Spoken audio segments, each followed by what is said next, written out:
জয় মহাকাল। আমি এখন যে ভিডিওটা বানাচ্ছি সেটা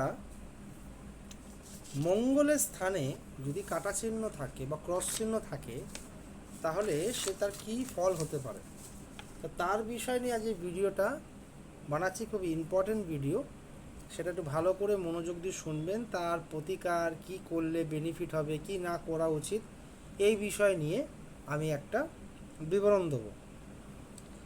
ব্যাপারটা হচ্ছে, ঠিক দেখুন, আমি একটা হাতের ছবি দিয়েছি স্ক্রিনের মধ্যে। দেখুন এখানে ঠিক মঙ্গলের জায়গাটা, মানে ঠিক তর্জনী আঙুলের ঠিক সামান্য বুড়ো আঙুলের ঠিক একটু নিচে যে এরকম যদি কারো ক্রস চিহ্ন বা কাটা চিহ্ন যদি থাকে তাহলে কিন্তু সেটাকে শুভ হিসাবে ধরা যায়। কিন্তু কোন দিক থেকে ধরা যায়?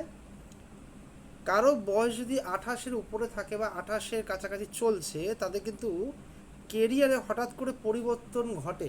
আর কেরিয়ারে পরিবর্তন ঘটে বলতে সে অর্থনৈতিক কাজকর্ম, টাকা পয়সা বা কেরিয়ার প্রোগ্রেসের দিকে হঠাৎ করে একটা বৃদ্ধি লাভ পায়।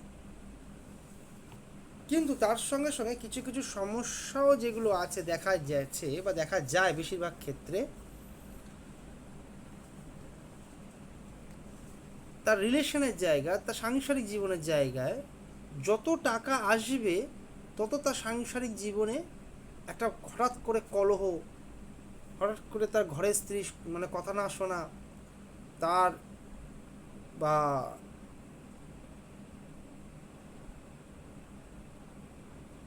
তার স্বামী কথা না শোনা, মানে পুরুষের হাতে পুরুষ, স্ত্রীর হাতে স্ত্রী। কিন্তু বেশিরভাগ ক্ষেত্রে এটা দেখা গেছে, কিন্তু পুরুষের হাতেই বেশিরভাগ ক্ষেত্রে দেখা গেছে। খুব কম, 100-র মধ্যে হয়তো 25% বা 22% কিন্তু মহিলাদের হাতে কিন্তু স্টার চিহ্নটা ওঠে। এই জীবনে যত প্রোগ্রেস করবে তার ফ্যামিলি দিক থেকে প্রোগ্রেস তত নিচের দিকে নামতে থাকবে। এনাকে তখনই কিন্তু অবশ্যই কিন্তু মঙ্গলের তার জন্মছকে দেখে নিতে হবে তার ডিগ্রি কন্ডিশনটা কী আছে।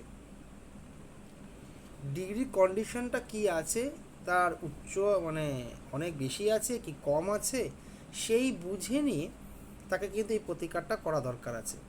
যদি তার মঙ্গল জন্মছকে খুবই খারাপ থাকে এবং সেটা যদি কোনো পাপ গ্রহের সঙ্গে যুক্ত থাকে এবং সেটাকে মঙ্গল যদি আরও মানে তার জন্মছকে দেখছে নেগেটিভ জোন দিচ্ছে, তখন কিন্তু সে লাল পলা পড়ো না, তার পরিবর্তে পুজো পাঠের দিকে করো এবং তার প্রভাব কমাও, তবে বেনিফিট পাবে। এটা কিন্তু অনেক লাভবান হবে। এবং তারপরও যদি দেখা যায় যদি তার ডিগ্রি কম আছে, মঙ্গলে পাওয়ার কম আছে, সেখানে সে মঙ্গলটা যার জন্মছকে সেভাবে ভালো ফল দিতে পারছে না, আর তার হাতে এরকম স্টার চিহ্ন রয়েছে, তখন তাকে কিন্তু লাল পলা কিন্তু ত্রিভুজ আকৃতি সোনার আংটিতে অনামিকা আঙুলে ধারণ করা যাবে। সোনার আংটি যদি কেউ ধারণ না করতে পারে, তা তামার আংটি দিয়ে সে পড়বে, তাতে কিন্তু বেনিফিট হবে। তারপরে যেটা করানো উচিত, মা দক্ষিণাকালী বীজ মন্ত্র যদি পড়ে তো খুব ভালো। আর যদি না পড়তে পারে কাজকর্মের জন্য বা অন্য কোনো কারণের জন্য, তাহলে সে প্রতি মঙ্গলবার করে মা কালী মন্দিরে যাবে এবং মা কালী মন্দিরে গিয়ে মাকে 5টা বেদানা ফল দিয়েই সবসময় পুজো দেবে। আর যদি বেদানা যদি তার অর্থের যদি না কোলায় কোনো কারণে, তাহলে যে কোনো 4টে লাল মিষ্টি মাকে দেবে এবং তাকে তার সমস্যাটা মাকে জানান দেবে। অবশ্যই নাম গোত্র দিয়ে কিন্তু পুজো দেবে।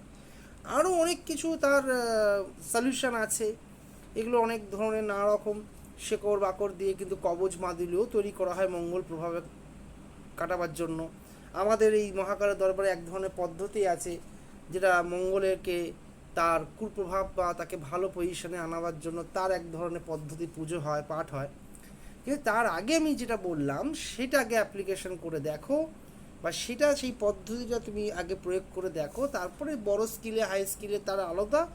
যদি তার আলটিমেটলি কোনো যদি রেজাল্ট নেওয়া বেরায়, তখন সেটা দেখতে হবে। তখন পুজো পাঠ, হোম যজ্ঞ ক্রিয়া মাদুলি কবজ তার দিয়ে শক্তি দিয়ে এটাকে ঠিক করতে হবে। তাহলে ভালো থাকো, সুস্থ থাকো। নেক্সট ভিডিও আরও ভালো ভালো ভিডিও নিয়ে আসা হবে। এরপর আমি যে নেক্সট যে ভিডিওটা নিয়ে আসবো কুবের যন্ত্রের উপরে একটা নেক্সট ভিডিও নিয়ে আসবো। ওটা কিভাবে বাড়িতে স্থাপন করলে অর্থ বৃদ্ধি, সম্মান বৃদ্ধি এবং রোগ বিধি থেকে মুক্তি পাওয়া যায় সেই বিষয় নিয়ে আসবো। ভালো থাকো, সুস্থ থাকো, জয় মহাকাল।